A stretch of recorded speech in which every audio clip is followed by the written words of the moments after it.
Assalamualaikum warahmatullahi wabarakatuh. Saya Anissa Handayani Lestari dari kelas 10 IPA 8 akan menjelaskan pengertian dan terjadinya batuan metamorf.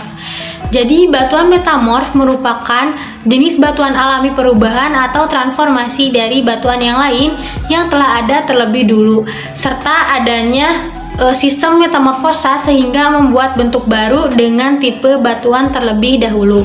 Nah, jadi sistem pembentukan batuan metamorf terjadi karena adanya tabrakan lempeng benua yang dapat mengakibatkan ada desakan horizontal, distorsi, serta gesekan pada lempeng itu. Di sini saya akan menjelaskan jenis-jenis batuan metamorf. Yang pertama, batuan metamorfosis kontak. Sistem terjadinya batuan metamorfosis kontak yakni adanya suntikan magma pada batuan di sekelilingnya. Perubahan ini merupakan perubahan yang sangat besar, di mana batuan terserang suhu tinggi juga akan melakukan sistem metamorfosis. Yang kedua adalah batuan metamorf regional. Batuan metamorf regional bisa terbentuk dalam satu himpunan batuan metamorf dalam ukuran yang cukup besar serta luas. Beberapa besar batuan di bawah kerak bumi adalah batuan metamorf yang alami sistem metamorfosis saat terjadinya tabrakan lempeng benua ini. Yang ketiga, batuan metamorf katalistik. Batuan ini berlangsung karena adanya sistem mekanisme deformasi mekanis. Jadi, saat ada dua lempeng yang sama-sama bergesekan, jadi juga akan menghasilkan panas yang begitu tinggi. Kemudian yang keempat, terbentuknya batuan ini yakni adanya perubahan suhu yang sangat tinggi, suhu serta desakan udara yang sangat tinggi. Kemudian yang kelima, batuan metamorf tindihan. Batuan ini terbentuk dari batuan yang tertimbun. Kemudian yang keenam, batuan metamorf dampak dapat terjadi karena ada satu peristiwa seperti saat meteor atau benda langit jatuh ke bumi yang menyebabkan ledakan. Di sini saya akan menjelaskan contoh-contoh batuan metamorf. Ada 6 jenis. Yang pertama, batuan marmer. Contohnya batuan ini terbentuk apabila batu kapur mengalami perubahan suhu dan tekanan tinggi. Manfaatnya yaitu untuk membuat patung dan lantai atau ubin. Yang kedua, batuan sabak.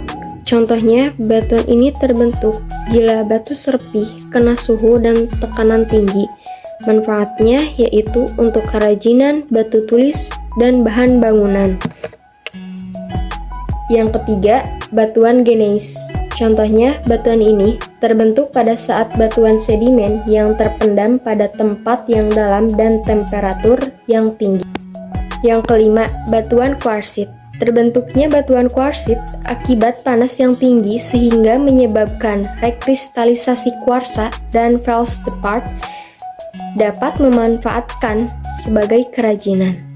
Yang keenam, batuan milonit. Terbentuknya milonit diakibatkan oleh rekristalisasi dinamis mineral pokok dan dapat mengakibatkan pengurangan ukuran butir batuan. Manfaatnya sebagai kerajinan.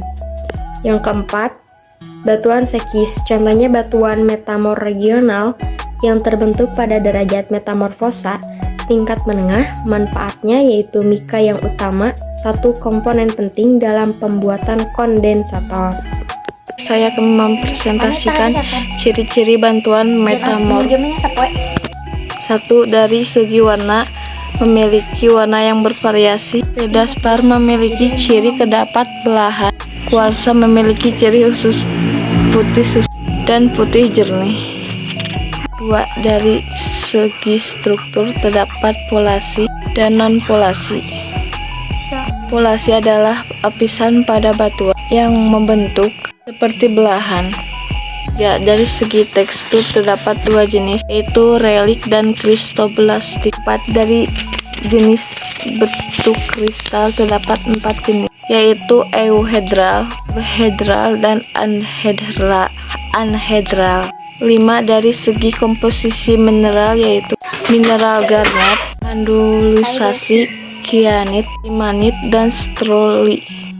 Mineral itu adalah yang mendukung terjadinya metamorfik. Manfaat batu metamorf. Yang pertama, walam dimanfaatkan menjadi meja, guci, asbak, dan hiasan.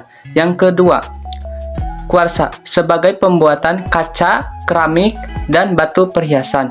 Yang ketiga, sabak atau batu tulis sebagai bahan campuran semen, papan tulis, panel instrumen listrik. Zaman dahulu sering digunakan sebagai pengganti buku.